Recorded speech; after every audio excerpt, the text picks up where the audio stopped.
સૌ વાલા મિત્રોને જય સિયારામ। હું દુષ્યંત પાઠક શ્રી હનુમાનજી દાદાની કૃપાથી એક નવા વિડીયો સાથે આપની સેવામાં ઉપલબ્ધ છું। તો વાલા મિત્રો, આજનો ઉપાય આ વિષયની અંદર તારીખ છે 22મી મે 2026 ને વાર છે શુક્રવાર।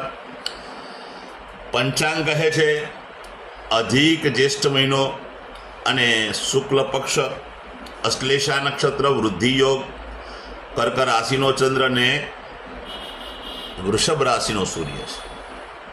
વાલા મિત્રો, અશુભ સમયની જો વાત કરું તો અશુભ સમયમાં રાહુકાળ સવારે 10:44 થી 12:24 સુધી છે અને યમગંડ બપોરે 3:43 થી 5:30 સુધી છે।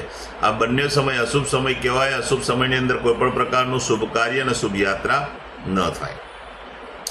શુભ કાર્ય અને શુભ યાત્રા કરવા માટે કોઈ સારું ચોગડિયું, સારું મુહૂર્ત લેવું જોઈએ, જેમાં ઉત્તમ અભિજીત મુહૂર્તનો સમય સવારે 11:57 થી 12:50 સુધી છે। આ સમયની અંદર તમે કોઈ પણ પ્રકારનું શુભ કાર્ય અને શુભ યાત્રા કરી શકો। વાત કરીશું આજના ઉપાયની। આજના ઉપાયની અંદર વહેલી સવારે સ્નાન કરવા માટે બેસો ત્યારે નાવાના પાણીની અંદર ગુલાબજળ પધરાવવાનું છે। બરાબર સમજી? ગુલાબજળ પધરાવવાનું છે। ગુલાબજળ પધરાઈ અને પાણીમાં ગુલાબજળને મિક્સ કરવાનું છે। નાવા બેસો ત્યારે કટોરીની અંદર 50 ગ્રામ જેટલું દૂધ લેવાનું અને માત્ર દૂધ પોતાના ચહેરા ઉપર અને શરીરના ભાગ ઉપર લગાડવાનું છે, માથાના વાળમાં અને પગના તળિયામાં નહીં। બરાબર સમજી લેજો। દૂધ ફેસ ઉપર લગાડવાનું છે, શરીર પર લગાડવાનું છે, માથાના વાળમાં નહીં, પગના તળિયામાં। પછી પેલું ગુલાબજળ મિક્સ કરેલું પાણી હોય તેનાથી જ તમારે સ્નાન કરવાનું છે। તમારું સ્નાન કાર્ય પતી જાય, સ્નાન કાર્યની અંદર સાબુ અને શેમ્પૂનો ઉપયોગ કરવો હોય તો કરી શકાય।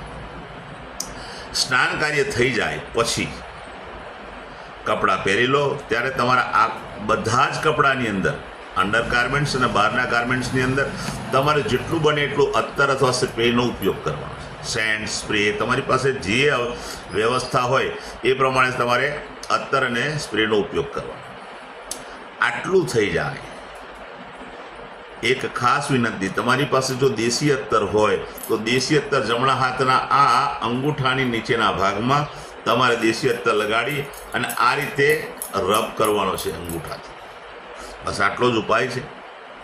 ત્યાર પછી સંધ્યાકાળે પશ્ચિમ દિશા તરફનું મુખ રાખવાનું છે। એક હનુમાન ચાલીસા, એક કાગુશંડી રામાયણજીનો પાઠ શ્રી હનુમાનજી દાદાને અર્પણ કરવાનો। રાત્રે સૂતા પહેલાં પોતાની જ પથારીમાં બેસવાનું, પલાઠી વાળવાની। ઓમ કૃષ્ણાય વાસુદેવાય હરાય પરમાત્મને ક્લેશનાશાય ગોવિંદાય નમો નમઃ આ મંત્ર યથાશક્તિ જપવાનો। આ તો આજનો ઉપાય। જે મારા વાલા મિત્રનો જન્મદિવસ 22મી મે 2026 અને શુક્રવારના દિવસે એવા બધા જ વાલા મિત્રોને સૌપ્રથમ તો જન્મદિવસની શુભકામના। શ્રી હનુમાનજી દાદા તમારી મનોકામના પૂર્ણ કરે, બલબુદ્ધિને વિધિહા આપે અને તમારું અને તમારા પરિવારનું રક્ષણ કરે। બીજી પ્રાર્થના કરી દો। ઉપાયના ભાગરૂપે મેં કહ્યું તે પ્રમાણે તમારે સ્નાન કરવાનું છે। મેં કહ્યું તે પ્રમાણે તમારે અત્તર, સેન્ટ, સ્પ્રેનો ઉપયોગ કરવાનો છે। ત્યાર પછી ગૌશાળાએ જવાનું, ગાયોની સેવા કરવાની, ગાયોને લીલું ઘાસ, ઘાસનું દાન આપવાનું, તમારે ત્યાં ભોજન બન્યું તે ભોજન પણ ગાયોને અર્પણ કરવાનું।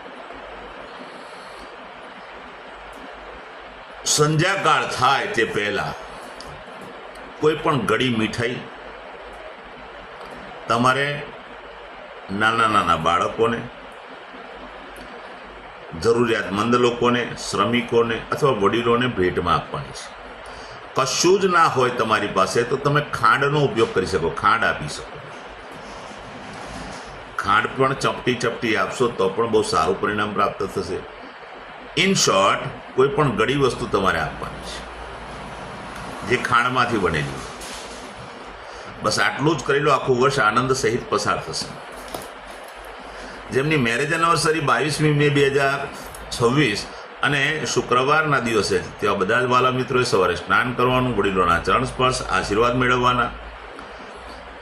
ત્યાર પછી ગૌશાળાએ જવાનું, ગાયોની સેવા કરવાની, ગાયને લીલું ઘાસ, ઘાસનું દાન આપવાનું। તમારે ત્યાં ભોજન બન્યું હોય તે ભોજન પણ ગાયોને અર્પણ કરવાનું। ત્યાર પછી કોઈ પણ અનાથ આશ્રમ, વૃદ્ધાશ્રમ, વિધવા આશ્રમ, જરૂરિયાતમંદ લોકોને, શ્રમિકોને, દેવ મંદિર અથવા બ્રાહ્મણને ચોખાનું દાન કરવાનું છે। સાથે સાથે ખાંડનું દાન કરવાનું છે, ઘીનું દાન કરવાનું છે, શાકભાજીનું દાન કરવાનું છે અને વિશેષ ગોળનું દાન કરવાનું છે. બસ આટલું કરી લો, પતિ અને પત્નીનું આખું વર્ષ આનંદ સહિત પસાર થઈ જશે. મારા બધા જ વિડીયો યુટ્યુબ પર હોય છે. મારી યુટ્યુબની ચેનલનું નામ છે દુષ્યંત પાઠક. મારી ચેનલને સબસ્ક્રાઈબ કરજો, બેલ આઇકન અવશ્ય દબાવજો, કારણ કે હું નિયમિત એક વિડીયો મૂકું છું. તમે બેલ આઇકન દબાવેલું હશે તો તમારા મોબાઈલ પર નોટિફિકેશન આવશે અને તમે મારો વિડીયો તરત જ જોઈ શકશો. મારું ઇન્સ્ટાગ્રામ અને ફેસબુકનું પેજ એનું નામ પણ દુષ્યંત પાઠક છે. મારા પેજને ફોલો કરજો, લાઇક કરજો અને પ્રાર્થના કરું છું કે મારા બધા વિડીયોને શેર કરજો. કોઈ જરૂરિયાતમંદ વ્યક્તિ જે સંઘર્ષમાં ફસાયેલો હોય એ મારો વિડીયો જોઈને એને કદાચ ભગવાન માર્ગ બતાવશે. ફરી પાછો પ્રાર્થના કરું છું, નિયમિત આ વાત કરું છું કે મારો વિડીયો જોવાથી કે એક વખત ઉપાય કરવાથી તમને પરિણામ નહીં મળે. 24-48 કલાકમાં પણ પરિણામ નહીં મળે. તમારે નિયમિત મારો વિડીયો જોવો પડશે અને નિયમિત ઉપાય કરવા પડશે, તો તમે તમારા જીવનમાંથી સંઘર્ષમાંથી બહાર આવશો. નવા વિડીયોમાં ફરીથી મળીશું. આપ સૌને મારા જય શ્રી રામ.